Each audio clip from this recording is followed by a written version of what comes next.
Welcome to G&T, where it's all about bringing clients to life in the sense of their financial wisdoms that they've come across. So enjoy. Cheers, Kate. Today we've got Kate here today, and she's going to be sharing her story with us about moving into retirement. Kate, hey? Yes. Forced retirement. Forced retirement. Okay. Yeah, but we'll get there. We'll get there. So, Kate, start me off with this forced retirement. Work us through, it was basically redundancy, wasn't it? It was. Yeah. It was a redundancy, totally unexpected in a sense that I'd been there for 13 years. So It was totally a bit unexpected. I was hoping to continue for a bit longer. Yeah. But no, that wasn't to be the case. So I had the redundancy, and I had also lost my husband prior earlier in the year, and I've just gone, oh my gosh, what am I going to do now? So all in over 12 months, both those things. Yeah. Totally. Yeah. In that wonderful 18 year. Yeah. So and so then with that, did Alan look after the finances, or was that more? Well, we were planning it. We had started to plan it. Okay. We'd started to get a portfolio together and what we would do, and where we had started to plan it. But of course, his was so unexpected that we just didn't quite get there. Yeah. And that's why I needed to find somebody that could point me in the right direction and help me out. Yeah. And so with that uncertainty, what was going through your head when all that was all happening? Oh, I wasn't sure which way I was supposed to go forward. Yeah. What step I was supposed to take, what I was supposed to do. There's no book on it that we're taught, is there? No, absolutely not. No. And then when it all sort of like happens, you go, oh my gosh. What do I do now? So you really need to start thinking about it early. Yeah, okay. And start talking to people about it early. Yeah. Rather than sort of saying, oh yes, it's all right, it's not going to happen to me. Yeah. I mean, I was, 66 planning this. Yeah. That's early. Yeah. Because I lost my husband early, so that's what you've got to do. You've got to plan early. Yeah. Get it organised early. And so with the planning, obviously then you met me. I did, yes, because I asked my son who his money man was, and of course he was a broker, so he didn't do the financial side of things, but he recommended Glenn to me. So then I made an appointment, came and saw Glenn. And then we nutted out a few things. The whiteboard took over. But that was great. I loved it because you could see it.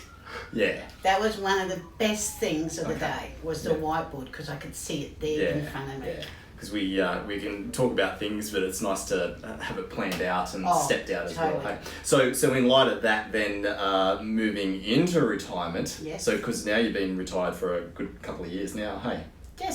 Yes, coming up, Yeah.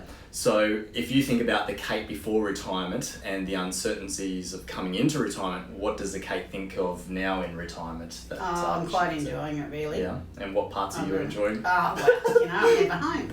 I'm never home. I'm always away. Always going away doing something. I've got a sister in Harvey Bay, so that's great to get up there. Yeah. Or little trips. Chris and I have done my girlfriend has done a couple of little trips together this year, even though COVID, but we've done Queensland trips. Yeah.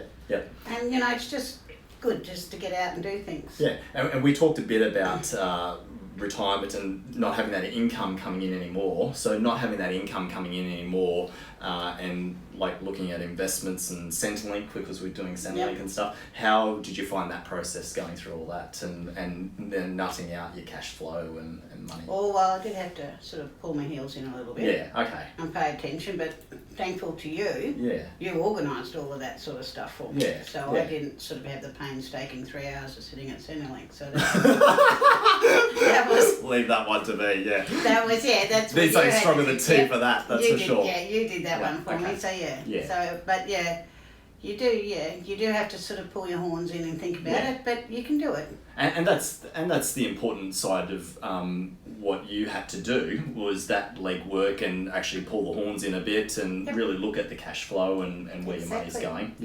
Okay. And work out what you wanted to do, when you could do it. Good stuff. And so you're finding that you're able to do the things that you want to do? Oh yes. I haven't had much of a problem with that at the moment. And on the finance side, with how markets can get a bit volatile and stuff like that. Oh yeah, they did get very volatile with COVID, didn't they? They did. So I just have to be really careful for a little while, but it hasn't really stopped me from doing anything. But yeah. And why do you feel a lot more comfortable in retirement than the uncertainty that you felt leading into it? Well, I think I've just got such a great big circle of friends. Yep.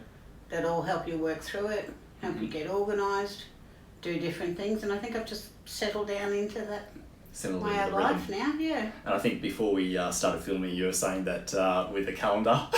Oh, yeah. I've never ever had a diary calendar in my life. Now I've got to carry one with me in my bag at all times, just to make sure I'm available. It's hilarious. And that's not just doctor appointments and financial planning appointments, hey? They're lunch, good appointments. Lunch and dinner and high teas, That's awesome, Kate. Excellent. And with regards to Kate's wisdoms, I wrote a couple of notes here. So a big one was start early, start planning, yeah? And because you just don't know what's going to happen. And in your situation, it wasn't just one major event just before retirement, it was two, hey, with Alan passing and the redundancy. And so, plan as best as you can. And as early as you can, hey. And also be mindful of cash flow in retirement, you were saying. I thought that was quite good in the sense that you don't have that income coming in anymore, but just be mindful of where your money's going so then you can make sure it's spending in the right things like holidays. Oh, totally. Okay, yeah. And a good support network, so important, hey. Because you're not a big hobby person, no. but having the support network and all that sort of stuff, which is really good. So Kate, thank you again. Thank you. And we've got some flowers here for you, of course. Thank you. Thank you. Oh, lovely. You're a star. They're gorgeous. Thank you very much. My pleasure. Thank you. And of course, the gin. Oh, gin. She doesn't drink gin, but she can pass it on to someone that does. I will. You know a few people, hey. Totally. And also, it is MoFo November. Oh, okay. So I'm not keeping this... Kate, okay. Or should I? Maybe I should. Oh, maybe I should come and look at the end of the month and see what it looks like. Okay.